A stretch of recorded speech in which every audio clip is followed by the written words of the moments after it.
I got home from work one day and took off my jacket, exhausted. I slumped into the living room and crashed hard on the couch.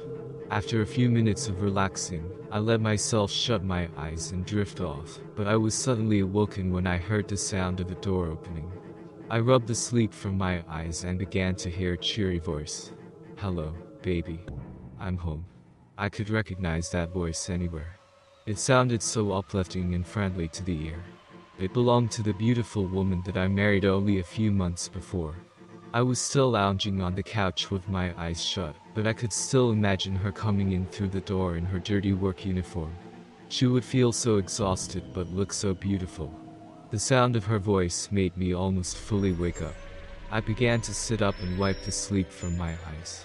I thought it was a little strange for a moment because, well, I don't think I've heard her call me baby like that in the 3 years we've known each other. "Was everything alright? Honey, is it you?" I asked. "Yeah," she responded. "I just walked in." I put my feet on the floor and was ready to stand up and go see my beautiful wife, but I heard her voice again before I could get up. "I'm going to take a shower. I feel kinda gross, and I want to clean myself real quick." As she began to finish her sentence, the sound of her voice got further and further away. I assumed that she was walking up the stairs.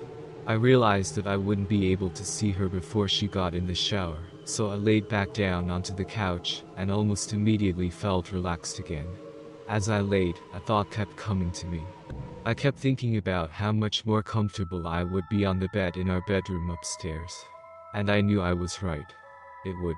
As much as I didn't want to get up off the couch, I knew that it would be much nicer laying under the covers with proper pillows under my head. I heard the water turn on upstairs. My wife had just gotten in the shower. Then another thought came to me. I would be able to see her when she got out of the shower.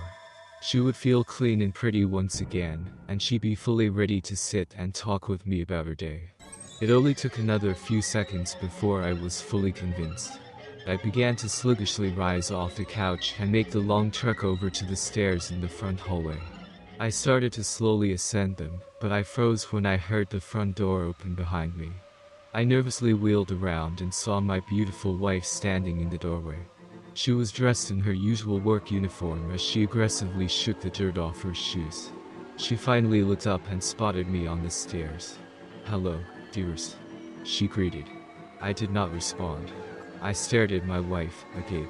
She took off her purse and withdrew her phone. She looked slightly exhausted as she began to tap randomly around the screen, but she quickly looked back at me once she realized I was standing frozen. Her face became concerned. "Is everything alright?" she asked after a moment of silence.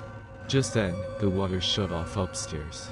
It only took a moment for me to realize that whatever had come into my house a few minutes before, whatever thing was standing in my bathroom at that moment, whatever it was not my wife. Whatever was in the shower had turned it off upon hearing my real wife come through the door. I quickly turned back around and bolted up the stairs, focusing my attention on the closed bathroom door ahead of me. I threw it open and looked over at the shower. It was wet, and the curtain had obviously been flung open, but no one was inside. "Is everything alright?" my wife worriedly shouted from downstairs. I didn't respond. I looked around the bathroom for any trace of the creature that was in there. I spotted a trail of wet footprints next to the shower. I followed them over to the bathroom window. It was wide open, which allowed for a large gust of wind to waft through the house. I peered out the window and saw deep claw marks in the grass outside. They were inhumanly large, and they led into the forest behind the house.